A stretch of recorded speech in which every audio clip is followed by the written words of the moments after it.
دنیاوی معاملات میں ہماری کوئی مدد کرتا ہے، ہم پر کوئی احسان کرتا ہے، تو ہم ساری عمر اس کے احسان مند رہتے ہیں، اور اس کے آگے کسی چیز کا اگر وہ ہم سے کسی چیز کا مطالبہ کرے تو ہم انکار بھی نہیں کر سکتے، کیونکہ ہمارے ذہن میں اس کا احسان جو ہے وہ موجود ہوتا ہے، ہمیں یاد ہوتا ہے کہ اس نے اس وقت پر فلاں موقع پر فلاں مصیبت میں میری مدد کی تھی اور مجھ پر احسان کیا تھا، تو اب میں اس کو کس طرح انکار کر سکتا ہوں۔ تو دیکھیے اللہ تعالیٰ کا بھی یہ ہم پر احسان ہے کہ اس نے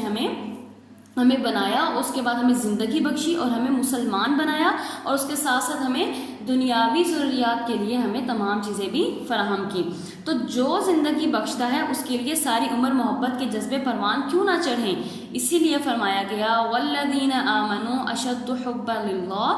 لوگ ایمان لے آئے وہ اللہ سے محبت کرنے والے ہیں، یعنی جو لوگ ایمان لے آتے ہیں وہ اللہ سے زیادہ محبت کرنے والے ہیں۔ ایمان کی تکمیل محبت کے بغیر ممکن نہیں، کیونکہ جس عمل میں محبت کی کار فرمائی نہ ہو وہ کھوکھلا اور بے توفیق ہو جاتا ہے، یعنی کوئی بھی اگر ہم عمل کرتے ہیں اس کو محبت اور دل جان سے نہیں کرتے تو وہ عمل ہمارا ہو تو جاتا ہے لیکن اس وہ کھوکھلا ہوتا ہے، بے توفیق ہوتا ہے، اس کا ہمیں کوئی فائدہ حاصل نہیں ہوتا۔ کہا جاتا ہے کہ محبت کرنے والا جس سے محبت کرتا ہے اس کا فرما بردار بھی ہوتا ہے۔ اب دیکھیے دنیا کی مثال لے لیں، ہم اپنے ماں باپ سے محبت کرتے ہیں تو ہم ان کا احکام بھی مانتے ہیں، جو وہ ہمیں کہتے ہیں ہم اسے منع ہو جاتے ہیں، اور جس چیز سے وہ ہمیں منع کرتے ہیں ہم اس سے منع ہو جاتے ہیں، اور جس چیز کا وہ ہمیں حکم دیتے ہیں وہ ہم کرتے ہیں۔ اسی طرح جب اللہ تعالیٰ ہم سے اتنی محبت کرتا ہے تو ہمارے بھی محبت کا تقاضا یہ ہے کہ ہم اس کے فرما بردار ہو جائیں۔ ایمان کا تقاضا ہے کہ اللہ سے محبت کی جائے، اللہ سے محبت کا تقاضا ہے کہ اس کے احکام کو دل سے تسلیم کیا جائے اور پوری دل جمی سے ان پر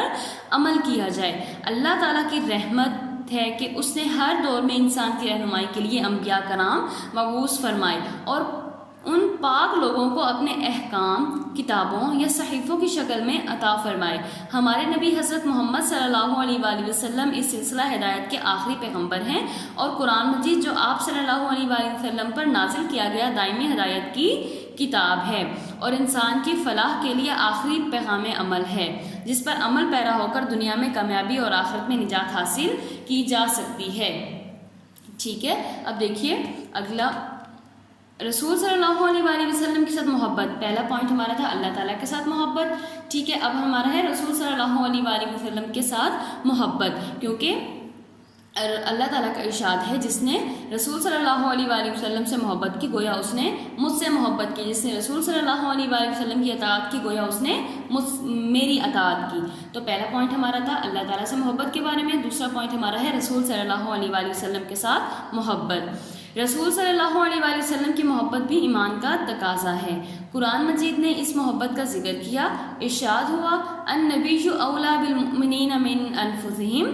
ترجمہ نبی اکرم صلی اللہ علیہ وآلہ وسلم مومنوں کے لیے ان کی اپنی جانوں سے بھی زیادہ محبوب ہیں۔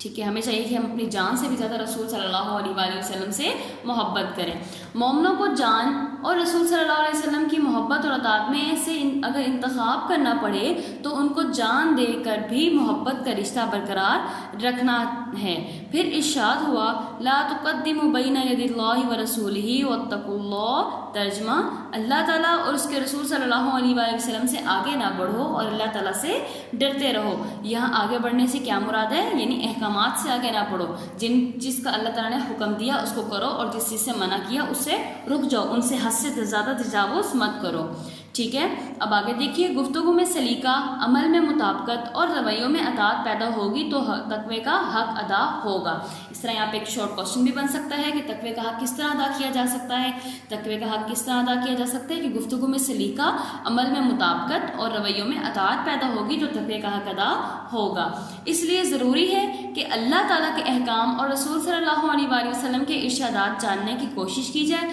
نبی اکرم صلی اللہ علیہ وآلہ وسلم کا ارشاد ہے لا یؤمن احدکم حتی اکون احب الیہ من ولدہ وولدہ والناس اجمعین، ترجمہ تم میں سے کوئی ایمان والا اس وقت تک نہیں ہو سکتا جب تک میں اسے اپنے آبا اولاد اور تمام لوگوں سے زیادہ محبوب نہ ہو جاؤں۔ پھر رسول صلی اللہ علیہ وآلہ وسلم نے ارشاد فرمایا لا یؤمن احدکم حتی یکون ہواہ تابعا لما جئت بہ، یہ آپ نے حدیث مبارکہ بھی پڑھی تھی، آپ کو یاد ہوگی۔ ترجمہ، تم میں سے کوئی اس وقت تک ایمان والا نہیں ہو سکتا جب تک اس کی خواہشات ان احکام کے تابع نہ ہو جائیں جو میں لایا ہوں۔ دیکھیے دو باتیں رسول صلی اللہ علیہ وآلہ وسلم نے ارشاد فرمائی اور شرط لگا دی کہ وہ اس وقت تک مومن نہیں ہو سکتا۔ نمبر ایک بات کیا تھی کہ جب تک میں اس کو اس کی اولاد اور اس کے جو ہے وہ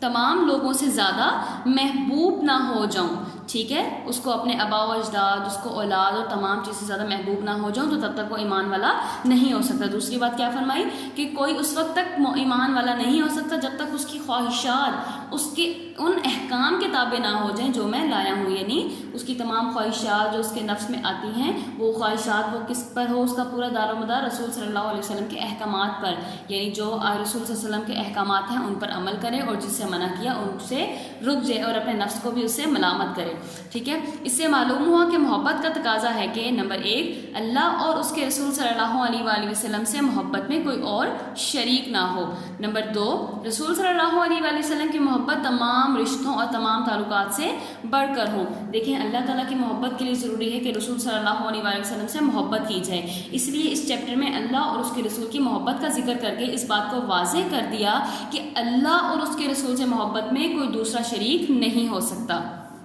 ٹھیک ہے۔ آگے پوائنٹ نمبر 3 دیکھیے گا، رسول صلی اللہ علیہ وآلہ وسلم سے محبت کا لازمی نتیجہ یہ ہو کہ آپ صلی اللہ علیہ وآلہ وسلم کے ارشادات کو تمام ذاتی پسند ناپسند پر ترجیح حاصل ہو۔ اسی بارے میں قرآن مجید میں اللہ تعالیٰ نے فرمایا اطیعوا اللہ واطیعوا الرسول ولا تبطلوا اعمالکم، اللہ اور اس کے رسول صلی اللہ علیہ وآلہ وسلم کی اطاعت کرو اور اپنے اعمال ضائع نہ کرو، یعنی اطاعت کے بغیر اعمال جو ہیں وہ ضائع ہو جاتے ہیں۔ نیکسٹ پوائنٹ دیکھیے گا اطاعت۔ دیکھیے ہم نے اس چیپٹر کا نام تھا اللہ تعالیٰ اور اس کے رسول سے محبت اور اطاعت۔ اللہ اور اس کے رسول سے محبت کے بارے میں ہم نے پڑھ لیا، اب ہمارا تھرڈ ٹاپک ہے وہ کیا ہے، اطاعت کے بارے میں، یعنی فرما برداری کرنا، ٹھیک ہے۔ اللہ تعالیٰ سے محبت کا دعویٰ تو کیا جا سکتا ہے مگر اس کا ثبوت کیسے دیا جا سکتا ہے، یعنی ہم یہ تو دعویٰ کرتے ہیں کہ ہم اللہ سے محبت کرتے ہیں لیکن اس کا ثبوت کیا ہے، یہ سوال ہر انسان کے ذہن میں پیدا ہوگا۔ اللہ تعالیٰ کا کرم ہے کہ اس نے خود اس کا راستہ بتا دیا، ارشاد ہوا قل ان کنتم تحبون اللہ فاتبعونی یحببکم اللہ ویغفر لکم ذنوبکم واللہ غفور رحیم۔ ترجمہ، کہہ دیجئے اگر تم اللہ سے محبت رکھتے ہو تو میری اتباع کرو، میری سے مراد رسول صلی اللہ علیہ وآلہ وسلم کی اتباع کرو، اللہ تعالیٰ تم سے محبت کرے گا اور تمہارے گناہ بخش دے گا، اللہ تعالیٰ بخشنے والا رحم کرنے والا ہے۔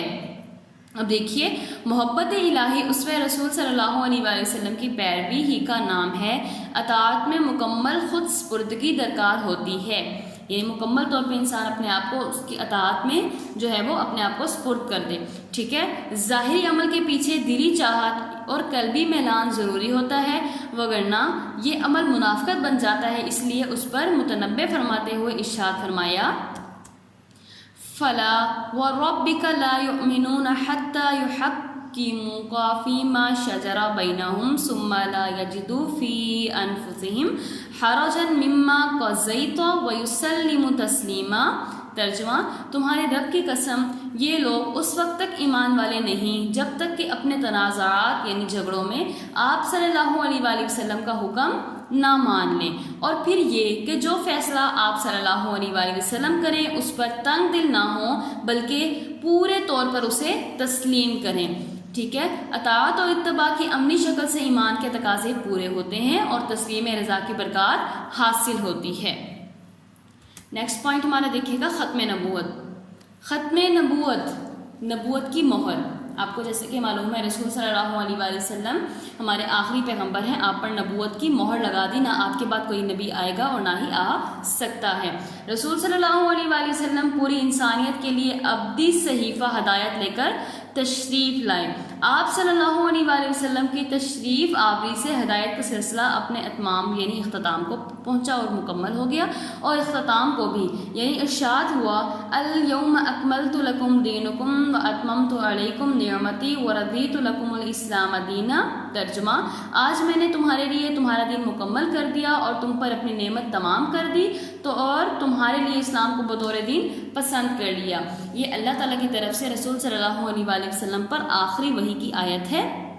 سورۃ مائدہ کی آیت نمبر 3، جس میں مکمل بات کو واضح کر دیا کہ آج کے دن ہم نے تم پر تمہارے دین کو مکمل کر دیا، اس کے بعد کوئی اور دین نہیں آ سکتا، اور تم پر اپنی نعمت تمام کر دی اور تمہارے لیے اسلام کو بطور دین پسند کر لیا۔ اب ہمارا اسلام جو ہے اسلام ہمارا دین ہے، ٹھیک ہے۔ دین مکمل، نعمت مکمل اور اسلام پر رضا الہی کا واضح اظہار رسول صلی اللہ علیہ وآلہ وسلم کے آخری نبی اور رسول ہونے کا اعلان کرتی ہے۔ دیکھیے ہمیں اس سے معلوم ہوتا ہے کہ اب اس کے بعد کوئی اور نبی نہ آ سکتا ہے اور نہ ہی آئے گا، یہی ہمارا عقیدہ ہے، ٹھیک ہے۔ اب کسی اور نبی کی ضرورت نہیں رہی کیونکہ اب دین جو ہے وہ مکمل ہو چکا ہے اور اسلام کو بھی بطور دین پسند کر لیا گیا ہے، اسی لیے احکام الہی مکمل ہو گئے۔ اب اسوہ رسول صلی اللہ علیہ وآلہ وسلم کو تا ابد مشر راہ بنانا ہے